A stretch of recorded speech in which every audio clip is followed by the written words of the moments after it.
오래전 미국 어느 시골 마을의 호르머니가 아들 하나를 데리고 살고 있었습니다. 가난한 어머니는 남의 일을 도와가며 아들의 뒷바라지를 합니다. 아들은 어머니의 수고를 잊지 않고 열심히 공부하여 고등학교를 졸업할 때에 전교 1등 금메달을 타게 되었습니다. 그러나 어머니는 잊고 갈 오단벌이 변변이 없어서 엄마는 바쁘다는 핑계로 아들의 졸업식장에 갈 수 없다고 말하지요. 아들이 엄마의 치맛자락을 붙들고 엄마가 없는 내 졸업식은 아무런 의미가 없어. 엄마가 안 오시면 나도 안 가요. 그리하여 남루하지만 깨끗하게 빨아서 옷을 입고 아들의 졸업식장에 참여했습니다. 1등상 금메달을 목에 건 아들은 저만큼 뒤에 홀로 서 있는 어머니에게로 달려갑니다. 그리고 목에 걸리는 금메달을 풀어서 엄마 목에 걸어드립니다. 엄마, 이건 엄마 거예요. 이게 뭘 의미하는지를 알았던 졸업식장은 박수 갈채가 쏟아집니다. 이 아들이 자라서 미국의 28대 대통령이 되었습니다. 교회에서는 미국 장로교회 장로로 우리나라 민주주의 토대를 만든 민족 자결주의를 선언한 위드로 윌슨 대통령입니다. 그가 대통령이 된 다음에 어떻게 하나님 앞에 감사를 표현할까, 고생하고 수고한 어머니에게 어떻게 사랑을 표현할까 생각하다가 어머니의 불붙는 사랑을 표현하기 위하여 붉은 카네이션을 가슴에 달고 5월 둘째 주일을 어머니 주일로 제정합니다. 이게 오늘 우리가 예배를 드리는 어버이 주일의 시작이었습니다. 이 나이가 되고 보니 돌아가신 내 아버지, 내 어머니 생각을 하면은 눈시울이 뜨거워집니다. 나는 왜 잘난 부모 만나지 못했을까? 다 쓸데없는 생각입니다. 아버지 상처가 어떻고 어머니 상처가 어떻고 다 의미 없는 일입니다. 내 아버지, 내 어머니 생각만 해도 고맙고 감사한 분들이지요. 나이에 따라서 부모의 얼굴이 다르게 보인답니다. 4살까지 우리 엄마 아빠는 전지전능하셔. 그러다가 12살쯤 되면은 내 엄마 아빠는 아는 것이 많지 않아 그런답니다. 15살 벌써 우리 엄마 아빠는 시대에 뒤떨어진 라떼족이야. 그리고 21살 우리 엄마 아빠는 골동품. 30살쯤 되면은 우리 엄마 아빠 제법 아는 게 있는데. 그리고 40이 되면은 내 인생의 여러 문제를 엄마 아빠와 의논하고 싶다라고 생각하기 시작합니다. 50이 되면은 우리 엄마 아빠는 꽤 지혜로운 분이시오. 그리고 60이 되면은 그분들의 모습이 나의 모습이었던 것을, 그리고 1년이 넘어서면서 우리 엄마 아빠는 내 인생의 모든 것을 알고 계셨다라고 느낀답니다. 이 나이가 되어서 내 어머니 생각해 보면 참 불효자식이었다 하는 생각을 지울 수가 없습니다. 내 어머니 좀 더 살았으면 좋을 뻔하였는데 일찍 돌아가신 것은 불효자식 때문에 간장이 넣고 심장이 떨어져서 돌아가시지 않았나 하는 생각을 하게 됩니다. 어린 시절 감나무에 올라갔다가 감나무 꼭대기에서 떨어지는데 내 어머니가 부엌에 앉아서 그 광경을 지켜봅니다. 소리가 나오지 않더래요. 땅바닥에 펄썩 주저앉아서 입만 벌리고 계셨답니다. 아들이 감나무에서 떨어지던 그날 내 어머니 심장이 아마 땅에 떨어졌을 것입니다. 고등학교 학생회장이 되었습니다. 그 당시 학생회장이 되면은 요즘으로 말하면은 일진 폭력 서클에 가입이 되어져서 주먹질 잘하는 친구들과 함께 어울려 다녔습니다. 이런저런 일에 얽혀서 남들은 고등학교 3년에 졸업하는데 저는 고등학교가 4년제인 줄 알았습니다. 4년 만에 졸업을 했고 그 사이에 학자를 많이 달았습니다. 그 당시 이미 저는 학자입니다. 휴학, 퇴학, 무기정학, 정학, 이래도 제가 사성장군입니다. 여러분의 가정에 나처럼 속 썩이는 자식이 있으면 기대하고 기도해 보십시오. 이런 인물 하나 나올지 누가 알아요? 네. 대학교 다니면서도 저는 학생회장을 했습니다. 그 당시 학생회장은 데모꾼들이었습니다. 데모를 하다가 중부경찰서 그리고 동부경찰서에 유치장에 갇혀 한 달씩 있었지요. 그 모습 보면서 우리 어머니 아마 간장이 녹지 않았을까요? 심장 떨어지고 간장 녹아서 내 어머니 일찍 돌아가신 게 틀림이 없습니다. 그런 못난 자식을 보면서도 내 어머니 한 번도 실망스러운 말을 한 적이 없습니다. 너는 큰일 할 거야, 늘 그랬습니다. 2m도 안 되는 저를 보고 큰 인물 될 거라고 그랬습니다. 내 어머니 가슴 속에는 무엇이 들어있길래 항상 사랑한다, 너는 큰일 할 거야, 내 아들 자랑스럽다, 늘 그 얘기로 입에 달고 사셨을까요? 천국에 가면은 나는 내 하나님과 함께 내 어머니 거기 계신 것 빨리 보고 싶습니다. 하나님이 어떻게 생기셨을까 여러분 궁금하지 않습니까? 창세기에 보면은 하나님께서 천지 우주 만물을 만드시고 사람을 빚어 만드실 때에 하나님의 형상을 따라 만드셨대요. 하나님의 형상이라고 하는 이 말은 영적인 의미로 설명한 말이지만은 신학자들의 말을 빌리면은 하나님이 하나님의 모양으로 사람을 만들었으니 하나님께서 나무처럼 생겼겠습니까? 하나님이 소나무처럼 생겼겠습니까? 아니면은 동물 기린처럼 생기셨을까요? 틀림없이 우리가 확인하는 그 하나님은 사람처럼 생겼을 것이다. 성경에 우리의 모양을 따라서 만들자 그랬으니까 틀림없이 하나님과 사람은 공통점이 있을 거라고 신학자들이 말합니다. 하나님이 어떻게 생겼을까? 저는 틀림없이 그렇게 생각합니다. 내 어머니처럼 생겼을 거라고. 키는 작고 주름은 많고 눈도 작고 내 어머니처럼 생기지 않았을까? 아니 그것보다도 품성이, 그분의 영성이 아마 우리 어머니처럼 나를 기다리는 우리 하나님이 아닐까, 그렇게 상상을 해봅니다. 그래야 오늘 설교 제목, 하나님 내 어머니를 닮았을 거야, 하나님 내 어머니를 닮았을 거야 라는 제목으로 말씀의 은혜를 나누려고 생각합니다. 퍽이나 오래된 글이니 아마 여러분 듣지 않았을까 그런 생각을 하게 됩니다. 엄마는 그래도 되는 줄 알았다라고 하는 글입니다. 온종일 밭에서 힘들게 일해도 엄마는 그래도 되는 줄 알았습니다. 찬밥 한 덩이로 대충 부뚜막에 앉아 점심을 때워도 엄마는 그래도 되는 줄 알았습니다.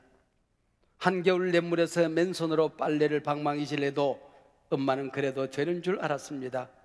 배부르다, 생각 없다, 식구들 다 먹이고 굶어도 엄마는 그래도 되는 줄 알았습니다. 손톱이 깎을 수조차 없이 닳고 문드러져도 엄마는 그래도 되는 줄 알았습니다. 아버지가 화내고 자식들이 속썩여도 끄떡없는 엄마는 그래도 되는 줄 알았습니다. 외할머니 보고 싶다, 외할머니 보고 싶다, 그것이 그냥 넋두리인 줄만 한밤중 자다 깨어 방구석에서 한없이 소리 죽여 울던 엄마를 본 후 엄마는 그러면 안 되는 것이었습니다. 오늘 본문 이사야서는 복 재미있는 성경입니다.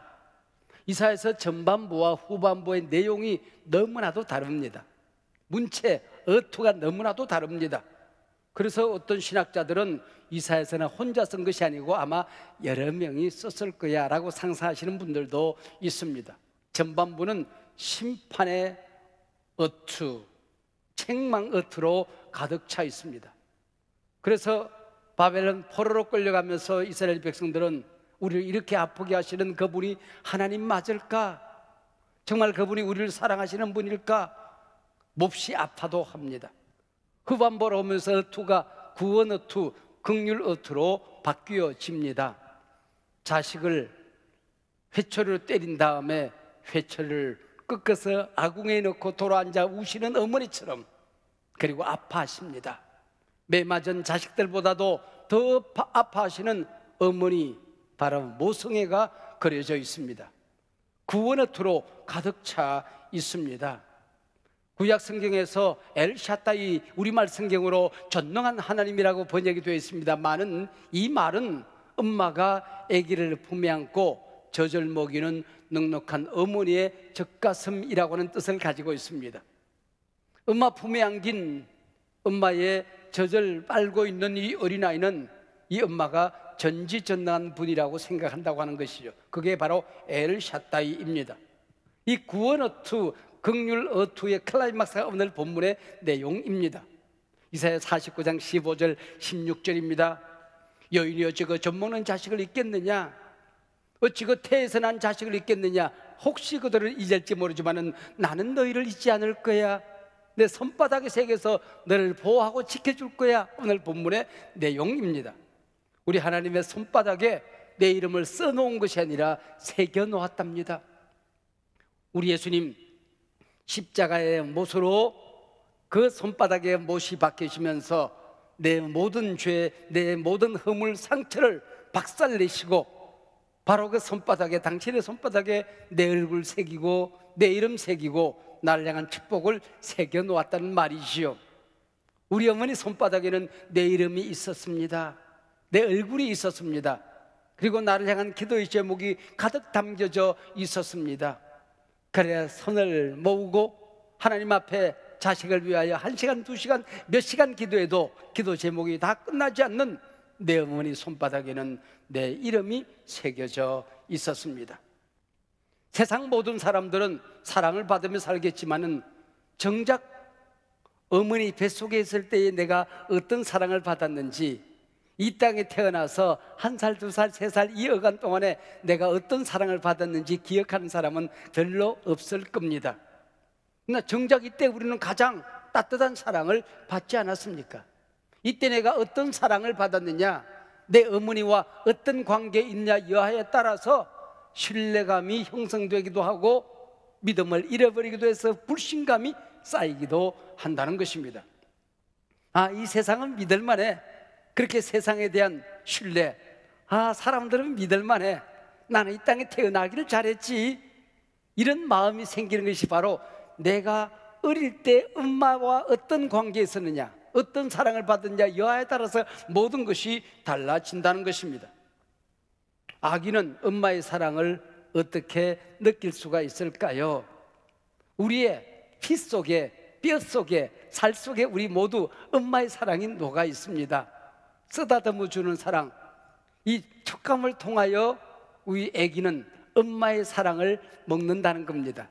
엄마의 품에 안겼을 때에 엄마의 젖을 물고 그 따뜻한 품 속에서 하나님은 참 나를 사랑하는가 봐. 하나님의 사랑을 이미 우리가 배우고 느낀다는 것이죠. 눈맞춤을 통하여 엄마의 사랑이 눈을 통하여 아이에게 흘러들어가고 아가는 눈을 통하여 엄마의 사랑을 마신다는 것입니다. 그리고 따뜻하고 포근한 엄마의 목소리를 통하여 하나님과 대화하기 시작합니다. 아기를 품에 안은 엄마는 이미 언어를 다 잃어버렸습니다. 똑같은 아기가 되어서 아기의 언어로 이 아기와 대화하지 않습니까? 옹알라 그랬어. 옹알라 그래. 벌써 둘이 다 얘기를 하고 있는 겁니다. 이 아기가 엄마와 옹알이를 통하여 대화하면서 하나님과 대화하기 시작하는 것입니다. 이때 신뢰감이 쌓여지고 사랑이 쌓여져서 세상을, 그리고 이웃을, 자기 자신을 신뢰하면서 살아가게 된다는 겁니다. 철없는 자식들이 시집을 가서 아기를 낳게 되면은 우리 엄마도 나를 이렇게 사랑했었을 거야. 엄마의 사랑을 깨닫기 시작하는 거죠. 우리 아빠도 이렇게 기뻤을까? 아빠의 사랑을 느끼기 시작한다는 것입니다. 그러나 바로 이때에 아기가 엄마의 사랑을, 엄마의 그 따뜻한 촉감을, 엄마의 목소리를 듣지 못하고 자란 아이들은 불신감을 가지게 되는 것입니다. 거절감을 안고 살아가게 되는 것이죠. 나는 이 세상에 잘못 태어났나 봐. 나를 사랑하는 사람은 이 세상에 없어. 여러분, 이 세상이 불행한 것은 어머니의 사랑을 먹지 못한 자식들이 날로 늘어가고 있다고 하는 겁니다. 어머니의 사랑을 받지 못한 사람은 사랑이라고 하는 말을 들었을 때에 그 포근했던 엄마의 품, 따뜻한 목소리, 온 우주에 가득 찬 하나님의 사랑을 상상하는 것이 아니라 에로스의 사랑, 성적인 사랑만 머릿속에 지나간다고 하는 겁니다. 이게 불행이라고 하는 겁니다. 이런 젊은이들이 남자와 여자가 만나서 결혼을 하게 되면은 처음에는 화끈합니다. 그러나 1년이 채 지나지 않아서 상처를 주고받습니다. 말이 날카로워집니다. 가정 파괴범이 있다고 한다면은 어머니 사랑의 부재입니다. 아버지 사랑의 부재입니다. 여러분 기억하십시오. 하나님께서 여러분을 이 세상에 보낼 때는 여러분들 사랑받는 존재로 이 땅에 보냈습니다. 당신은 사랑받기 위해서 이 땅에 태어난 사람들입니다. 여러분 속에는 불신, 여러분 속에는 상처, 거절감, 그건 하나님의 뜻이 아닙니다. 하나님의 계획이 아닙니다. 거기 갇혀서 살아서는 안 되는 것입니다. 그 더러운 상처에, 거절감에 갇혀서 살지 말아야 되는 것입니다. 그 모든 것들을 툴툴 털어내고 우리가 살아야 하는 것이지요. 이 땅에 귀하지 않은 부모는 없습니다. 그분들이 내게 아무것도 해주지 않았다고 할지라도 그분들이 나를 이 땅에 태어나게 하신 것 하나만으로, 그분들의 피를 타고 내가 이 땅에 태어난 것 하나만으로 그분들은 존경받아 마땅한 분이고 사랑받아 마땅한 분들이십니다. 혹시 여러분 안에 아버지 상처가 남아 있습니까? 아직도 여러분 안에 어머니에 대한 섭섭증이 남아 있습니까? 오늘 이 아버지를 우리가 하나님 앞에 예배하면서 그분들을 용서하시길 바랍니다. 그분들의 용서를 선언하시길 바랍니다. 오늘 이 전을 나가기 전까지 여러분 그들을 용서하는 기도를 드리시길 바랍니다. 내 아버지, 내 어머니 사랑합니다. 나는 당신의 따뜻한 품을 나는 기억하지 못합니다. 당신이 나를 격려했던 그 따뜻한 손길을 나는 느끼지 못합니다. 그러나 하나님이 나를 그렇게 사랑하셨으니 하나님의 사랑으로 나는 당신을 사랑합니다. 소중하다, 귀하다, 사랑스럽다, 당신의 따뜻한 은혜를 기다렸지만은 당신은 대신에 날카로운 말들과 싸늘한 눈빛으로 나를 대했습니다. 그러나 나는 하나님의 사랑이 내 안에 담겨 있으니 우리 하나님의 사랑으로 당신을 사랑합니다. 아마 당신들도 당신의 아버지, 어머니로부터 그 따뜻한 사랑의 은혜를 듣지 못했음에 틀림이 없습니다. 당신의 잘못이 아닙니다. 그러니 나는 하나님의 자녀가 되었으니 이제 내 아버지, 내 어머니 당신들을 사랑하고 당신들을 놓아드립니다. 모든 상처로부터, 모든 불만으로부터, 모든 거절감으로부터 당신은 자유하십시오. 엄마, 아빠, 우리 함께 십자가 밑으로 나아가십시다. 거기서 예수님의 사랑을 우리의 사랑으로 받아들이기로 해요. 그 아버지 하나님의 사랑을 우리의 사랑으로 받아들이기로 해요. 여러분, 이것이 바로 내 아버지, 내 어머니를 용서하는 기도가 될 것입니다. 여러분, 성경은 그 전지전능하신 하나님, 우주를 만드신 하나님, 우리의 언어로 표현할 수 없는 그 어마어마한 하나님을 아버지로 소개하고 있습니다. 그 하나님을 어머니의 사랑, 모성애로 소개하고 있는 것입니다. 그래서 저는 천국에 가면은 하나님을 만나고 내 어머니를 만나면은 저분들은 닮았을 거야 라고 상상을 해보는 것입니다. 부모, 참 신비한 존재 아닙니까? 저는 평생 꿈이라는 걸 모릅니다. 꿈을 꾸본 적이 별로 없습니다. 우리 집에 손주 세움이가 태어난 전날 밤입니다. 세움이가 태어나는 게 그렇게 쉽지 않는 여러 가지 어려움이 있었습니다. 의학적인 어려움이 있었습니다.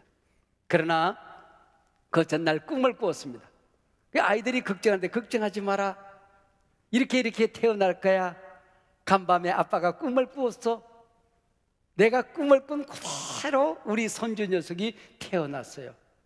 이 아이가 태어나서 웃음소리가 맑고 웃음이 많았습니다. 이 아이의 웃음소리를 듣고 하루 살아가면 하루 내 기분이 좋습니다. 얼마 전에 이 아이를 안고 길을 걸어가는데 이게 무거워요. 한참 가는데 내려놓고 싶은 마음이 생겼어요. 그래서 끝까지 그래도 견디고 이 아이를 안고 갔습니다. 그 다음에 내려놓고는 집에 와서 아령을 했습니다. 이 아이 오랫동안 안아줘야지. 그래서 아령 100개에다가 150개 했습니다. 오랫동안 이 아이를 안아주고 싶었기 때문이지요.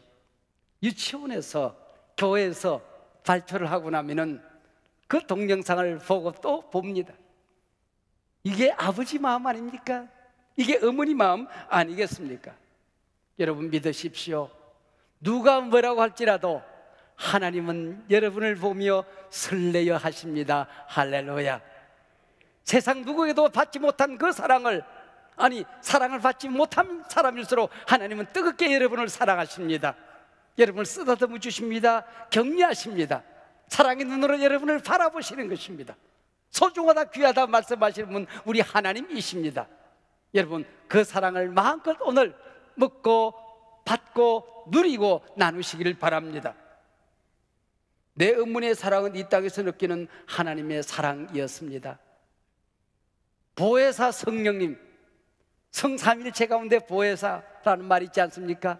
이 보혜사라고 하는 말은 아기를 품에 안고 쓰다듬어 주고 젖을 먹이고 보호해주는 엄마의 사랑이라는 뜻을 가지고 있는 것입니다. 어머니의 사랑은 보혜사의 사랑이었습니다. 엄마의 사랑은 내 허물을 덮어주는 사랑이었습니다. 세상 모든 사람들이 돌을 던져도, 세상 모든 사람들이 손가락질해도 내 어머니는 내 허물과 내 약점을 덮어주는 사랑이었습니다. 다윗이 왕이 되어 늙어막하게 아들 압살롬이 반란을 일으킵니다. 궁궐에서 쫓겨 도망을 다닙니다. 궁궐에 돌아와서 또 전쟁을 합니다. 아버지의 군대와 자식의 군대가 맞닥뜨려 싸움을 합니다. 그때마다 전쟁터에 나가는 장수들에게 아버지 다윗은 말합니다. 그 아이 죽이지 마라.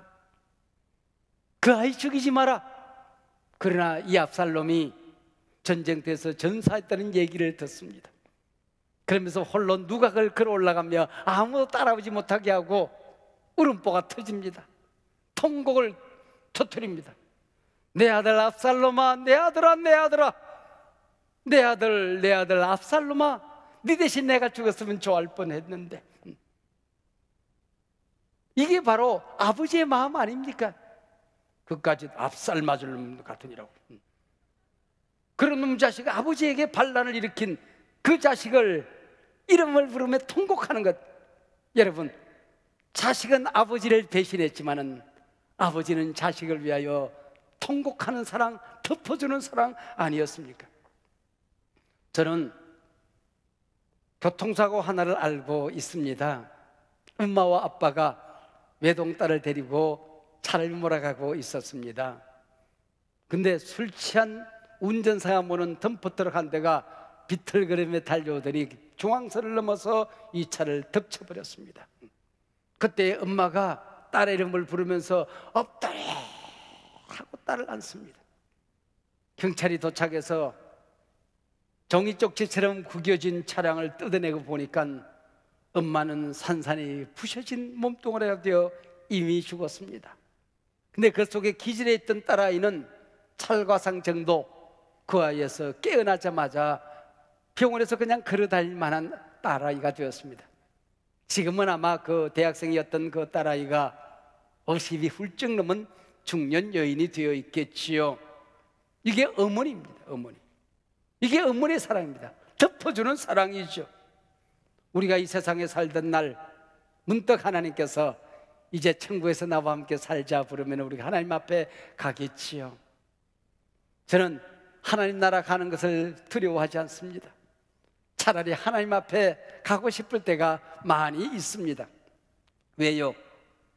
하나님을 보고 싶기 때문입니다. 하나님과 함께 살고 싶기 때문입니다. 그게 내 어머니가 하나님과 함께 계신 모습 보고 싶기 때문입니다. 내 어머니와 함께 살고 싶기 때문입니다. 거기서 또 사랑하는 내 자녀들이 천국에 돌아오기를 나는 기도하며 기다리겠지요. 오늘 어버이 주일, 여러분 가정 안에 어머니의 마음이, 하나님의 사랑이 가득하고 여러분의 가정을 공격하는 온갖 더러운 상처들, 거절감들, 하나님이 기뻐하지 않는 하나님 뜻 아닌 것들이 오늘 주의 보혈로 깨끗이 정결하게 씻겨지는 복된 가정 되기를 주의 이름으로 축복합니다. 나 실제 괴로움 다 잊으시고 길을 제밤 낮으로 애쓰는 마음 진자리 마른 자리 갈아 넣으시며 손발이 다 닳도록 고생하시네. 하늘 아래 그 무엇이 넓다 하리요. 어머니의 희생은 가히